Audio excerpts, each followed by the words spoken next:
नमस्कार मित्रों, हूँ जगदीश पटेल। मारी यूट्यूब चैनल में आपनु स्वागत है। मित्रों, आजना विडियोनी अंदर आपणे धोरण 12 भूगोळ अने एमां पाठ 11 शरू करीशुं। मित्रों, पाठनुं नाम छे माहितीना स्त्रोत अने तेनुं संकलन। आजनो भाग पहलो भाग छे एटले अहींयाथी आपणो आ 11मो पाठ शरू थाय छे। आपणे 11 भागनी अंदर आ पाठने पूर्ण करीशुं। पहलो जो मुद्दो है ए छे माहितीनी व्याख्या अने माहितीनी जरूरियात। कारण के आपणो जो पाठ है मित्रों ए माहितीना स्त्रोत अने तेनुं संकलन एना उपर आधारित है। एटले माहितीनी व्याख्या, माहिती शुं छे एना विषे आपणे शरूआत करीए। तो पहलुं जोईशुं माहिती शुं छे। माहिती कोने कहेवाय? આપણે નોર્મલી માહિતી એવો શબ્દ ઘણી વખતે વાપરતા હોઈએ છીએ, પણ આપણને પૂરી જાણકારી હોતી નથી કે ખરેખર માહિતી શું છે। આપણે એવું સમજતા હોઈએ કે કોઈ પણ બાબત વિશે કંઈક જાણકારી મળે એટલે માહિતી કહેવાય। સાચી વાત છે કે કોઈ પણ બાબતની આપણને જાણકારી મળે, કોઈ પણ વસ્તુ વિશે આપણે જ્યારે સમજવું છે ત્યારે એને લગતું કંઈક લખાણ આપણે વાંચીએ ત્યારે એ માહિતી કહેવાય। પણ મિત્રો, માત્ર લખાણ એ જ માહિતી નથી। एना सिवाय घणा बधा प्रकारनी माहितीओ अलग अलग स्वरूपे होय छे अने साथे साथे ए माहिती उपर केटलाय प्रकारनी प्रक्रियाओ पण करवामां आवे छे। आपणे एम लागे के माहिती उपर प्रक्रियाओ, हाँ, माहिती उपर पण अलग अलग प्रकारनी प्रक्रियाओ करवामां आवे छे अने छेल्ले माहिती निर्णयात्मक भूमिका सुधी पहोंचे छे अने आपणे एमांथी योग्य निर्णयो लई शकीए छीए। सरकार पण आ माहितीना आधारे घणा बधा कामो करती होय छे। पृथ्वी सपाटी पर बे प्रकारना तत्वों आवेला छे। एक छे कुदरती तत्वों अने बीजू छे सांस्कृतिक तत्वों। मित्रों, कुदरती तत्वों जे छे ए कुदरत पर आधारित छे, एटले के कुदरती रीते जे तत्वों बनेला छे के जे कुदरते बनावेला छे, आपणे कशुं बनाव्युं नथी, ए बधा कुदरती तत्वों छे। अने बीजा जे छे ए सांस्कृतिक तत्वों के जे मानव सर्जित छे, जे माणसे पोते पोतानी રહેણી કરણીના कारणे एक माळखुं ऊभुं कर्युं छे अने ए माळखाना जे तत्वों बन्या छे एने सांस्कृतिक तत्वों तरीके ओळखवामां आवे छे। कुदरती तत्वोनी अंदर पृथ्वीनी सपाटी पर भूपृष्ठना अलग अलग स्वरूपो, जेमां पर्वतो, खीणो, मैदानो ए बधुं जे छे ए आवी जाय। पछी खनिजो, वनस्पति, तो वनस्पतिनी अंदर बधा ज प्रकारनी वनस्पति आवी जाए। पछी प्राणीओ, तो प्राणीओ, पंखीओ ए बधा ज दरेक प्रकारना सजीवो बधा आवी गया। एमां नाना नाना जीवजंतुओ पण आवी गया, बेक्टेरिया ने वायरस ने बधुं ज। पछी जमीन, समुद्र, नदीओ आ बधुं ज एक कुदरती तत्वो छे। अने एमां मानवी पोते पण खरो, एटले मानवी पोते पण पृथ्वी उपर वसेलो छे, एटले ए पण आम कुदरती तत्व कहेवाय। कारण के माणस एक प्राणी छे, पण माणस बुद्धिशाળી છે એટલે એને એની પોતાની બુદ્ધિના કારણે કેટલીક વધારાની સર્જન કર્યો અને કેટલીક વધારાની બાબતો જે ખરી એ પેદા કરી છે। કેવી?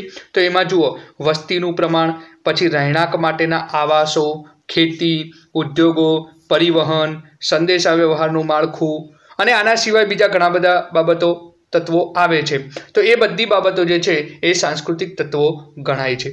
आ बधा जे तत्वों छे के जेमां सांस्कृतिक तत्वों अने कुदरती तत्वों, ए तत्वों पृथ्वीनी सपाटी पर अनियमित रीते पथरायेला छे। मित्रों, आ शब्द खास अगत्यनो छे के अनियमित रीते पथरायेला छे। एवुं नथी के एक ज जग्याए बधुं ज छे। आखा विश्वमां अलग अलग जग्याए अलग अलग प्रकारना तत्वों मळी आवे छे। दरेक जग्याए एक सरखा तत्वों क्यांय नथी। बधे ज वनस्पति अलग अलग प्रकारनी छे, खनिजो जुदा जुदा प्रकारना मळी आवे छे, भूपृष्ठ बधे अलग अलग छे। कोई जग्याए नदीओ छे, कोई जग्याए रण छे, कोई जग्याए पर्वतो छे, कोई जग्याए मैदानो छे, बधे ज अलग अलग छे। जमीन जुदा जुदा प्रकारनी छे। समुद्र जे छे, इवन ए बधा समुद्रोना पाणी पण अलग अलग प्रकारनी क्वॉलिटी धरावे छे। तो ए बधुं ज ए अलग अलग जग्याए वितरण पामेलुं छे, अलग अलग जग्याए अनियमित रीते पथरायेलुं छे। अने आ बधा तत्वों विशेनी जाणकारी एकत्र करी शकाय अने एना विशे जे जाणकारी एकत्र करीए एने शुं कहेवाय? माहिती कहेवाय। ओके, हवे आगळ जोईए के आवी जे जाणकारी छे एने आपणे भौगोलिक माहिती तरीके ओळखीए छीए। केवी माहिती कहेवाय? माहिती खरी, पण केवी? भौगोलिक माहिती। भौगोलिक माहिती केम? कारण के ए भूगोळने लगती माहिती छे।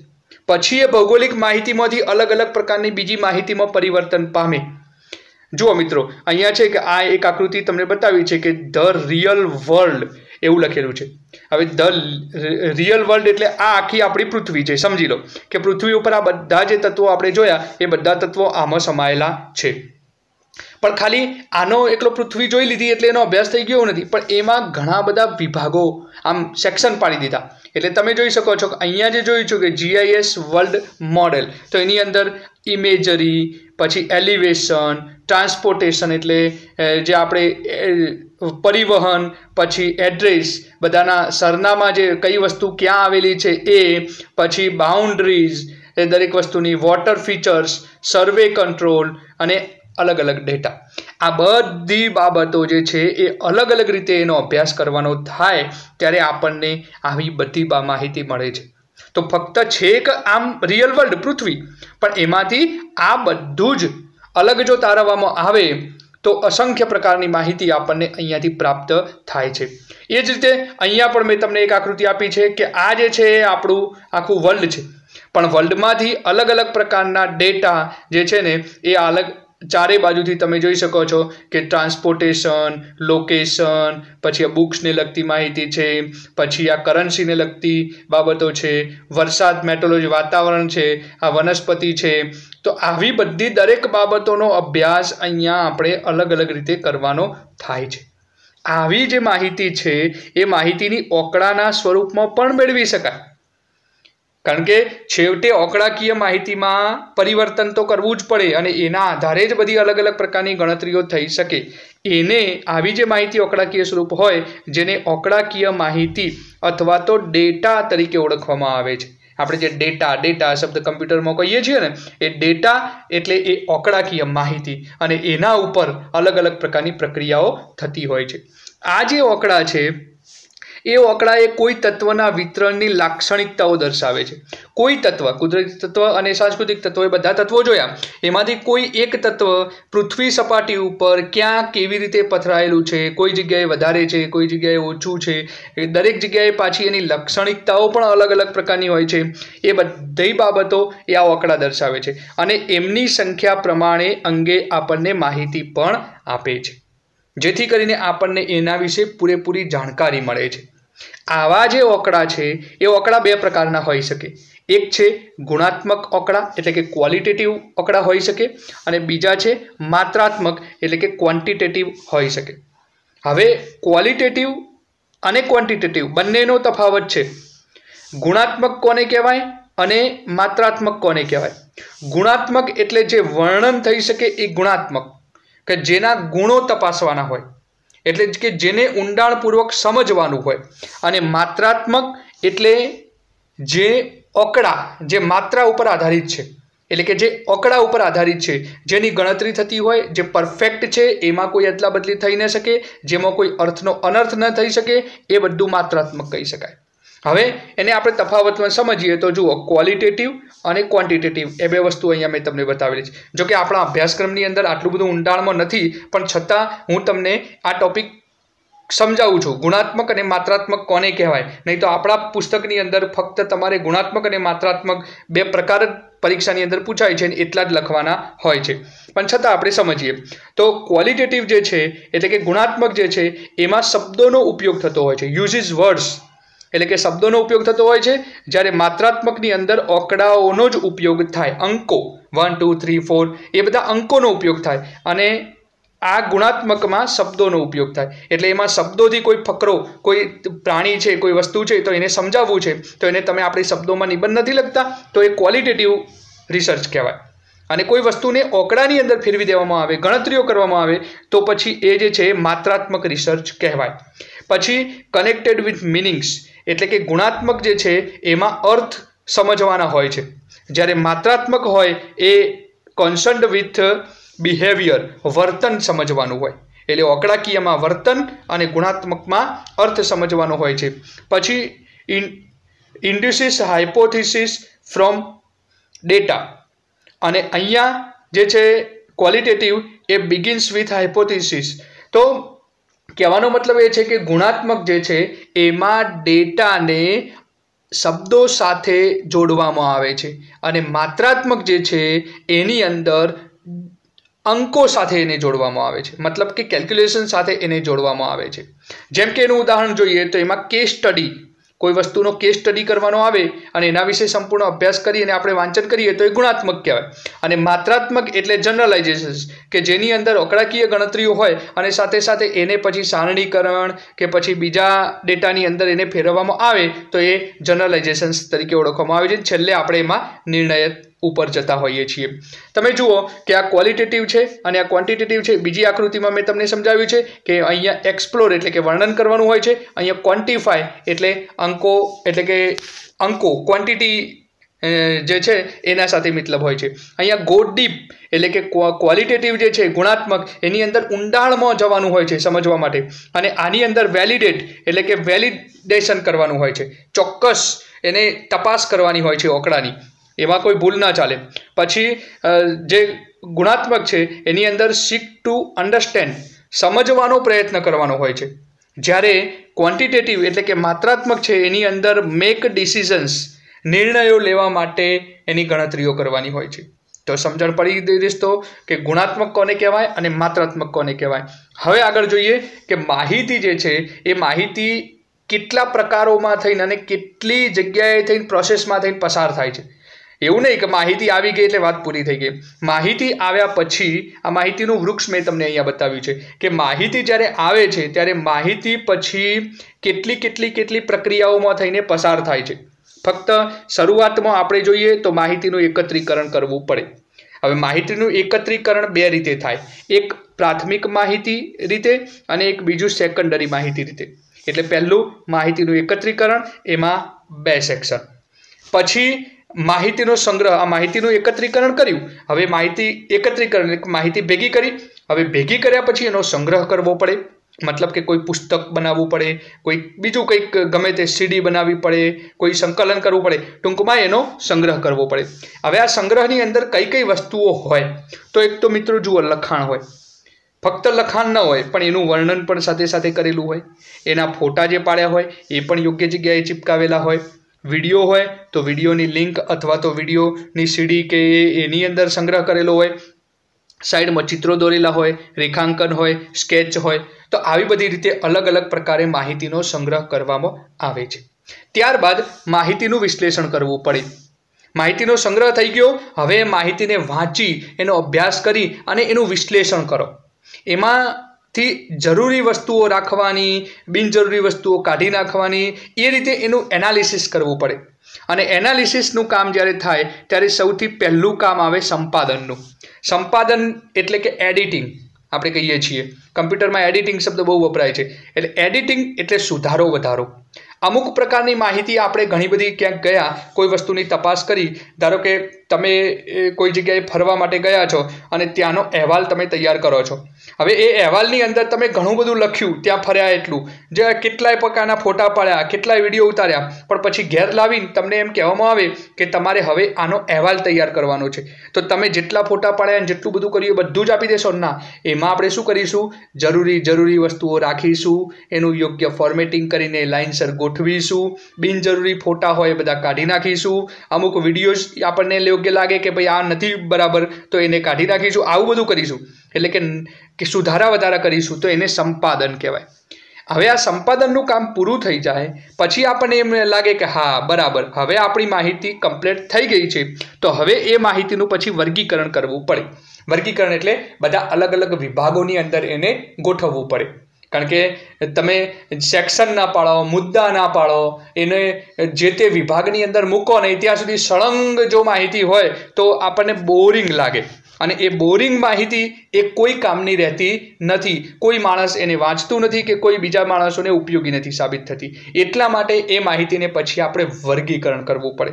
અને વર્ગીકરણ થઈ જાય એ પછી આપણી માહિતી ઓકે થઈ ગઈ. હવે એ માહિતીનું પ્રસ્તુતિકરણ એટલે કે રજૂઆત કરવાની છે. આપણે માહિતી ભેગી કરી, એનું સંપાદન કર્યું, સંપાદન કર્યા પછી વર્ગીકરણ કર્યું, વર્ગીકરણ કર્યા પછી હવે એ માહિતીને આપણે લોકો કેવી રીતે સરળતાથી જોઈ શકે, સમજી શકે, એ રીતે આપણે એનું પ્રેઝન્ટેશન કરવાનું છે. પ્રસ્તુતિકરણ, રજૂઆત એટલે પ્રેઝન્ટેશન.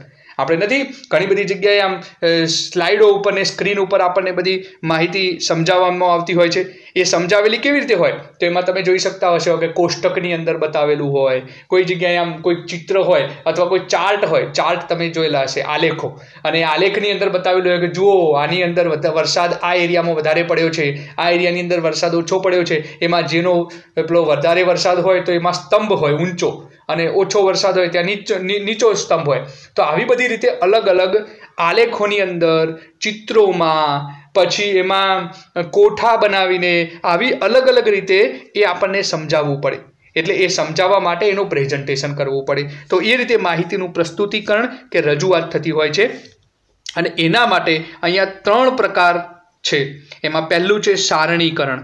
સારણીકરણ એટલે કોષ્ટક રજૂઆત કહેવાય. અને કોષ્ટકમાં માહિતીને ગોઠવવી. જે આંકડાકીય માહિતી હોય એ આંકડાકીય માહિતીને આપણે કોઠો બનાવીએ અને કોઠાની અંદર ગોઠવીએ. પછી કોઠો તૈયાર થઈ જાય એ પછી એ કોઠાના આંકડાઓને આપણે આલેખ બનાવી શકીએ. એટલે એ આલેખ એક પ્રકારની ચિત્રાત્મક રજૂઆત છે કે જેનું ચિત્ર કહેવાય. એવા અલગ અલગ પ્રકારના આલેખો કેટલાય પ્રકારો હોય છે. આપણે એક્સેલની અંદર જોઈએ, કેલ્સી કે એક્સેલમાં, તો એમાં આપણે કોમ્પ્યુટરમાં ઘણા પ્રકારના આલેખ બનાવી શકીએ છીએ. તો એ આલેખની રજૂઆત કરવી પડે કે જે આપણને સમજવામાં વધુ સરળ રહે છે. અને પછી આગળ આવે છે કેટલાક પ્રકારની ગણતરીઓ. તો એમાં આંકડાશાસ્ત્રીય પ્રયુક્તિઓ કે ગણતરીઓ આવે કે જેમાં મધ્યક, મધ્યસ્થ, બહુલક આવા બધા પ્રકારની જે ગણતરીઓ આવે છે એ ગણતરીઓ, વિસ્તાર શોધવાનો આવે છે, એ બધું આપણે ગણી શકીએ. તો આપણે માહિતીને છેક શરૂ કરીને એકત્રીકરણથી શરૂ કરી અને છેક આંકડાશાસ્ત્રીય ગણતરીઓ સુધી આપણે એને પહોંચાડીએ તો આપણી માહિતીનું છેલ્લે એકદમ પરફેક્ટ એનાલિસિસ થયું કહેવાય. ત્યાં સુધી આપણે માહિતીને પહોંચાડી શકીએ. તો મિત્રો, એ પછી હવે સમજીએ આપણે માહિતીની જરૂરિયાત. આ માહિતી ભેગી કરવાની વાત કરીએ આપણે. હવે માહિતી કેમ જરૂર પડે છે? તો મૂળ વાત એ છે કે માહિતી તો ડગલે ને પગલે જરૂર પડે છે. બધી એપ્લિકેશન્સ બને છે અત્યારે ઇન્ફોર્મેશન ટેકનોલોજીનો જમાનો છે. આપણે એવું કહીએ ઇન્ફોર્મેશન ટેકનોલોજી હોય એટલે શું? તો ઇન્ફોર્મેશન એટલે માહિતી અને ટેકનોલોજી એટલે તકનીકી, ટેકનોલોજી. તો માહિતી તકનીકી, અહીંયા દુનિયા આખી અત્યારે હાલ માહિતી ટેકનોલોજી ઉપર જ નભી રહી છે એમ કહીએ તો પણ ચાલશે. અત્યારે ગૂગલ જે છે ને આટલી પાવરફુલ કંપની બની છે. કેમ? તો એ માહિતી જ ભેગી કરે છે. આપણા દરેકના ડગલે ને પગલે જે કંઈ પણ ક્રિયાઓ થાય છે ને બધી ક્રિયાઓની જાણકારી ગૂગલને છે. અને એના આધારે એ ગૂગલ એ પરફેક્ટ છે, આપણને સારી સેવાઓ આપી શકે છે. એટલે એ આજે એકદમ સ્માર્ટ બન્યું છે. તો એ માહિતી ઉપર બધું ચાલે છે. તો મિત્રો, અહીંયા આપણે માહિતીની વાત કરી શકીએ. તો માહિતીની જરૂરિયાત શું છે?